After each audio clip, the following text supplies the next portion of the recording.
This is bad. This is really bad. Tonight, relentless storms for the Midwest, already reeling from catastrophic flooding. All this destruction you see around me, not a hurricane, not an earthquake. It was all done by a flood. Homes destroyed, roadways collapsed, and the concern tonight about that dam at risk of failing. We're dealing with catastrophic loss. Plus, dangerous heat impacting tens of millions of Americans from coast to coast. The CBS Evening News starts now.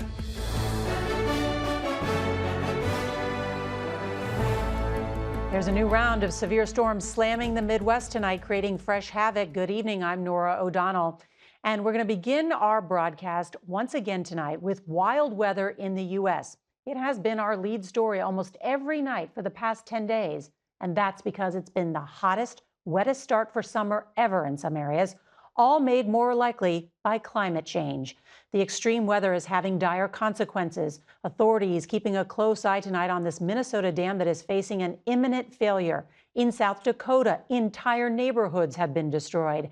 And for about 60 million Americans, a significant heat wave continues. The good news, it will likely peak in the next few days, but the National Weather Service warns that heat persisting over multiple days does exacerbate heat stress. Tonight, severe thunderstorms are threatening an already struggling Midwest, and that's where we find CBS's Tom Hansen.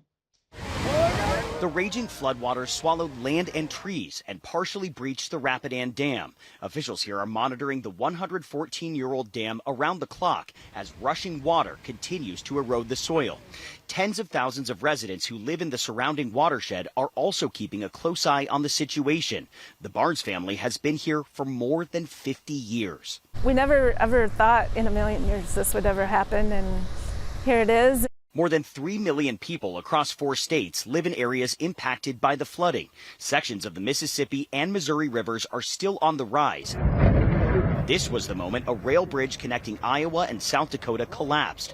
Part of it is now submerged in the Big Sioux River, which crested at a record 45 feet. CBS's Jonah Kaplan is in South Dakota. I'm Jonah Kaplan in hard-hit Union County, South Dakota, and the images, they just speak for themselves. That house over there falling into the ground, this road cut in half, and it's all, what, from a hurricane? No, and not from an earthquake. It's from a flood. All those downpours over the weekend. Did this house just sink into the ground? Yep, just eroded the ground away and just dropped down. Sheriff Jim Prouty showed us around the McCook Lake neighborhood, where he says between 50 and 60 homes were damaged. It's beyond words. I mean, to us, it's a situation.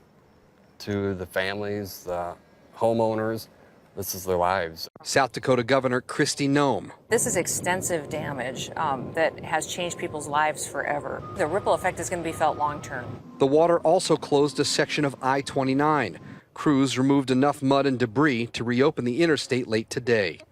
Back here in Minnesota, the water is receding slowly, but the danger isn't over.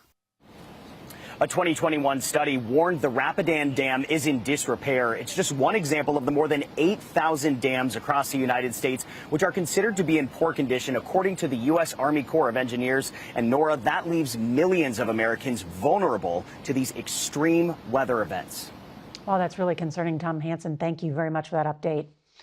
WikiLeaks founder Julian Assange is set to walk free after more than a decade-long legal battle. The American government long accused the 52-year-old of being responsible for the largest security breach in U.S. military history.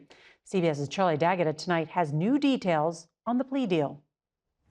From a UK prison to a U.S. court on a Pacific island, now a free man.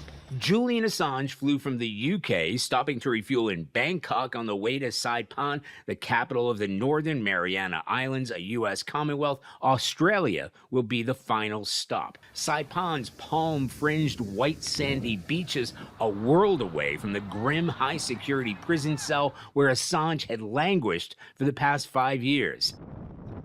Details of the plea bargain deal are not clear, but Assange pleaded guilty at this courthouse to a single charge under the Espionage Act and was sentenced to time served, 62 months. He had been in prison since 2019 after being unceremoniously kicked out of the Ecuadorian embassy in London, where he had sought refuge from U.S. extradition since 2012.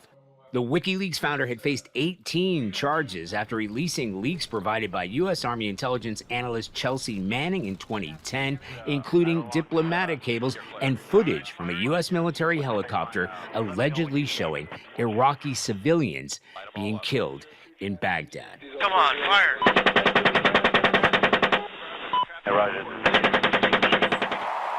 Another WikiLeaks dump saw 20,000 emails leaked from Hillary Clinton's election campaign and the Democratic National Committee.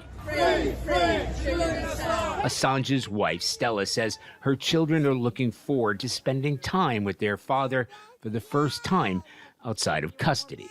All their interactions with Julian have been in a single visitor's room inside Belmarsh prison. It's always been for a little more than an hour at a time. There hasn't been a lot of political reaction out of the United States, Nora. Former Vice President Mike Pence said Julian Assange endangered the lives of our troops at a time of war and should have been prosecuted to the fullest extent of the law, calling the Biden administration's deal a miscarriage of justice. Charlie D'Agata, thank you. Well, senior UN officials have told Israel they'll suspend aid operations across Gaza unless urgent steps are taken to better protect humanitarian workers. That's according to the Associated Press. CBS's Imtiaz Tayeb tonight reports about that floating pier built by the U.S. military to help get much-needed aid into Gaza. Well, it has spent more time being fixed than delivering food. We traveled across the eastern Mediterranean with U.S. forces to Gaza's devastated central coast, among the first journalists to visit the $230 million humanitarian platform, where we saw trucks carrying pallets of food aid into the besieged Palestinian territory. Since this pier became operational 2 months ago, only around 400 aid trucks like this have come off it. And the need in Gaza, just over there, is desperate. Before the October 7th attacks, over 500 truckloads of aid would enter Gaza in a single day. All I know is my objective is to get as many supplies as I can into Gaza for the people of Gaza. The pier has been plagued by problems and has only been fully operational for a total of 16 days. But when Israeli forces rescued 4 hostages in Gaza earlier this month in an operation that killed over 270 Palestinians, an Israeli military helicopter was seen taking off from the beach in front of the pier, prompting the World Food Program to suspend operations there over concerns it had been compromised. This is a humanitarian pier. It was not part of any operation. It's focused on humanitarian assistance, and that's my mission. And critics of the pier say President Biden should have instead focused on pressuring Israel to reopen all land crossings for aid trucks into Gaza, but administration officials seem determined to make it work, saying the pier will likely remain operational even longer than originally planned. Nora. Imtiaz Tayeb, thank you very much. We are now just 2 days away from the first presidential debate. And it's the first time President Biden and former President Trump will meet face-to-face on the debate stage in nearly 4 years. CBS's Nancy Cordes joins us now from the White House. All right, Nancy, how is the president preparing? Well, Nora, he's been holed up with his advisors at Camp David for several days now, but starting yesterday, they began holding full mock debates where the president stands at a podium with advisors playing the roles of Donald Trump and the moderators, trying to anticipate the attacks that might come his way and working on the points he wants to make. I'm told he especially wants to highlight Trump's record on reproductive rights and highlight some of his own accomplishments when it comes to the economy. And Nancy, what do we know about how former President Trump is preparing? Well, he's been campaigning, so he hasn't had as much time in the past couple of days for formal sessions. Instead, he and his team have been focused on raising expectations for Biden's performance.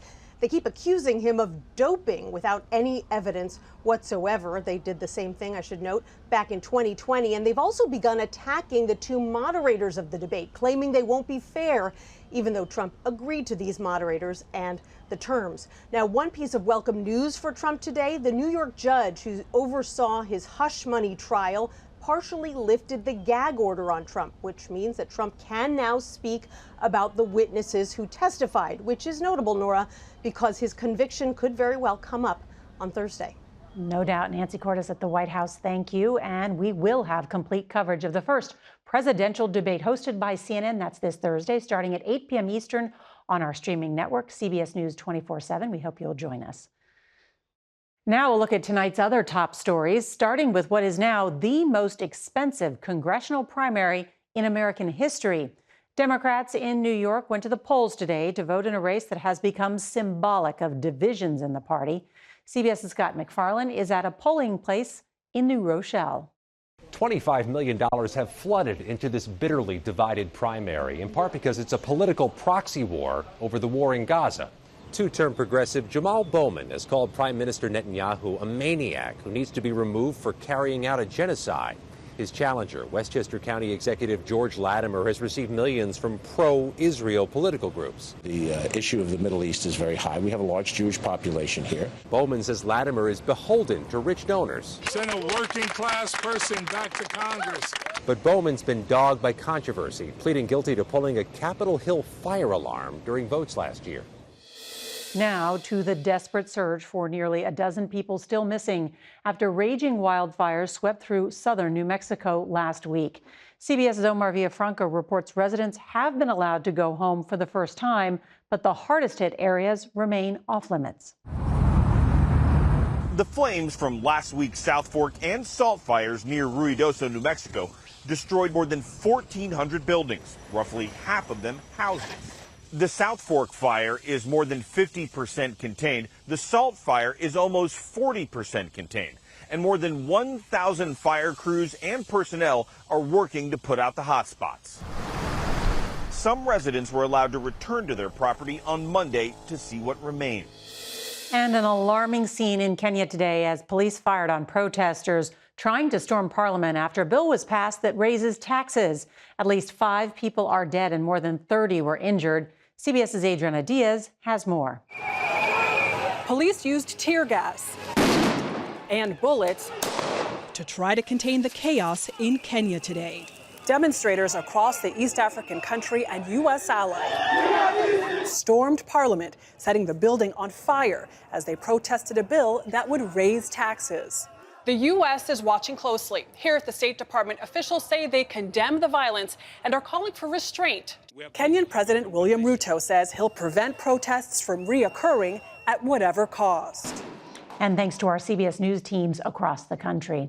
The nation's top doctor declares a public health crisis over gun violence in the U.S. Will it have an impact on the hardest hit communities? That story's next. A big move today from the nation's top doctor. The U.S. Surgeon General declared gun violence a public health crisis. According to the gun safety group Everytown, more than 4,000 children and teens are shot and killed every year. CBS's Megan Hickey reports tonight from Chicago, one of the American cities plagued by shootings. Just this past weekend, 8 people were killed and 23 wounded in Chicago. Nationwide, the gun violence statistics are alarming. Firearms overtook car accidents as the leading cause of death among children and adolescents in 2020. Sherry Nolan's son, Akeem, was killed 3 years ago. He was shot at least 3 times. He was a great son, and I know a lot of people say that about their children, but he was the baby boy of 3, and he was our jokester. The Surgeon General today issuing a first-of-its-kind advisory targeting gun violence as a public health threat. My hope is that if we understand this as a kids issue, that we will raise it on the priority list, that we will see it not as a political issue, but as a public health issue that should concern all of us. The 40-page document calls for banning assault weapons for civilian use, universal background checks, and requiring safe and secure storage for firearms that doctors would ask about during routine checkups. But the measures have little chance of passing in Congress, where Second Amendment advocates oppose gun control efforts. States across the country that have the strictest gun control laws, including safe storage laws and laws, still see skyrocketing homicide and murder and gun violence rates. Sherry Nolan says she already knew there was a gun crisis and is hoping for a change.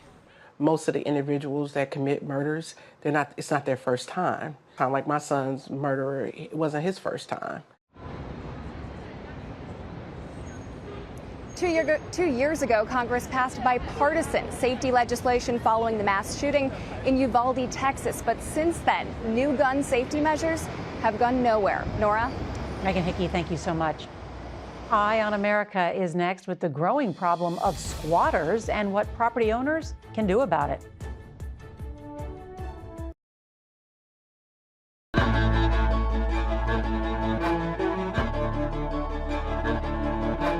Now to our Eye on America look at squatters. Last night we explained how antiquated laws often protect those who are illegally occupying a property. Tonight, CBS's Carter Evans shows us who some property owners are turning to when the law is no help. When Flash Shelton found a squatter in his mother's home in Northern California 5 years ago. Are you Flash? Yeah. I'm Marla. Hey. I'm really sorry. He figured out a way to work around the system that often appears to protect the squatter, not the property owner. Shelton out-squats the squatter. These people feel like the law allows them to do it, so why not me? The squatter hunter, as he's known. This is the woman leaving at 5:06 a.m. Targets squatters like this woman who moved into an apartment without permission while it was being fixed up.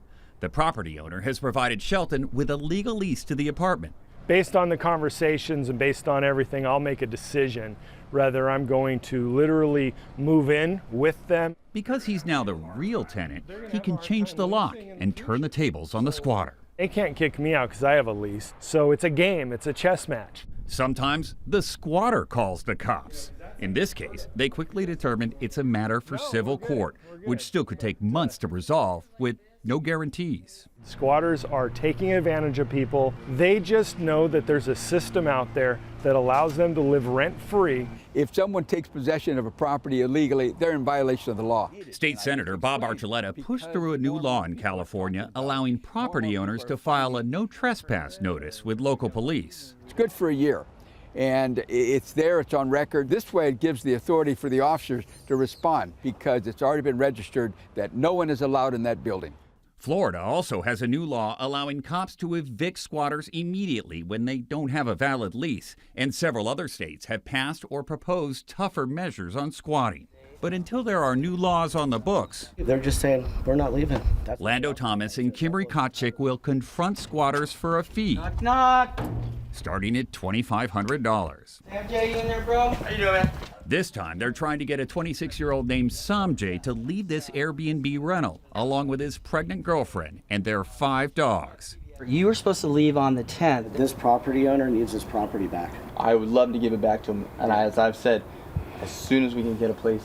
It's now a race against time. If Samjay manages to stay here for 30 days, they'll have to go to court to evict him, where the law considers squatters legitimate tenants with certain rights of their own. Are you going to move out? It's not possible for me to get all my stuff out now. So where will you go when you leave here? We got nowhere to go. It sounds like you're saying you're on the verge of homelessness. You could say that. Yeah, times are tough. The squad finally talked Samjay into leaving with an offer to pay for a motel room and storage while he looks for a new place to live. And as hard as that may be to believe, for now, it's the quickest and cheapest way to get this squatter to leave a property he doesn't actually own. For Eye on America, I'm Carter Evans in Los Angeles. All right, a Los Angeles center that combines senior care and child care to benefit both. That story's next.